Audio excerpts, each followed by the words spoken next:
Welcome back to Hannity. All right, so from the very moment Donald Trump announced he was running for office, the mainstream establishment media began their obsession with the man who would go on to become the 45th president of the United States. They mocked, they ridiculed the commander-in-chief. They continue to float their bizarre lies day in and day out. Their goal is simple. They want to delegitimize, they want to destroy the presidency of Donald Trump. Tonight, we're going to show you how you can combat and fight back this unfair, this abusively biased fake news and hold members of the Destroy Trump media accountable. It's our very important mini monologue tonight. Right,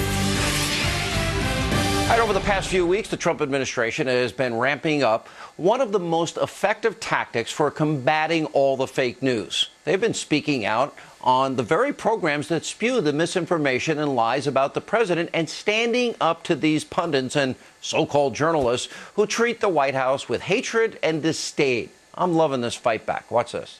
Anderson, how many minutes are we in? Are you a TV producer now? You're concerned about how minutes we're talking? No, I'm just disappointed again that you're falling into the fake news trap. Okay. You're falling into the fake news trap again, and this is sad, Anderson. We're very happy to come and take questions from I think, an outlet that's been incredibly unfair and systematically against this president. I guess you made a business decision to do so, but we're here.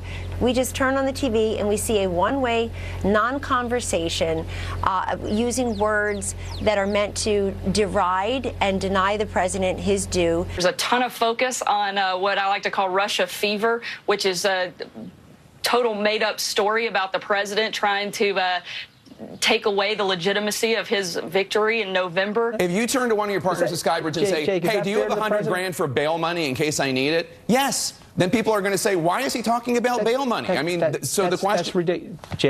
Jake, that's like that's a super ridiculous hypothetical, and I appreciate you're on the fly trying to think of them. But the truth of the matter is that the president's not going to have to pardon anybody because the Russian thing is a nonsensical thing. Finally fighting back, and members of the Trump administration, they're beginning to shine a bright light on these dark corners of this fake news industry. And now, thanks to social media, you can too. Now, remember when President Obama said this back in 2008? I need you to go out and talk to your friends and talk to your neighbors. I want you to talk to them whether they're independent or whether they are Republican. I want you to argue with them and get in their face. All right, I'm not encouraging you to get in your neighbor's face like former President Obama did. Liberals would say I'm calling for violence, but you can call out fake news right at the source. For example, you can tell fake news Jake Tapper exactly what you think of his interview with Anthony Scaramucci. You can do it on Twitter. Or you can message Brian Stelter, Humpty Dumpty, Jeff Zucker's stenographer, about his Russia obsession and lack of desire to be fair and balanced and point out Hillary, uranium one, and felonies she committed. And, of course, you got Liberal Joe calling the president a schmuck, a goon, a thug, and mentally unhinged. Great job, NBC. And if you don't think those remarks are appropriate, just send him a tweet. And over there, of course, you have Mika helping out the over-the-top, feigning outrage every day. Her disgusting treatment of Kellyanne Conway, very despicable. You want to take it to the next level? Write a message to their bosses. Send a tweet over to Zucker over at Fake News CNN or Andy Lack from NBC Fake News. Right now, the media is living in their little bubble. It is our job to remind them that there's an America way outside of New York, D.C., Los Angeles, and San Francisco.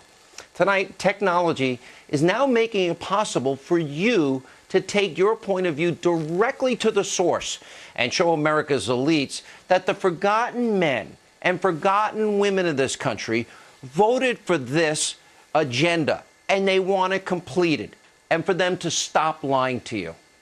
Take to the social media, and I think you're going to have a positive impact.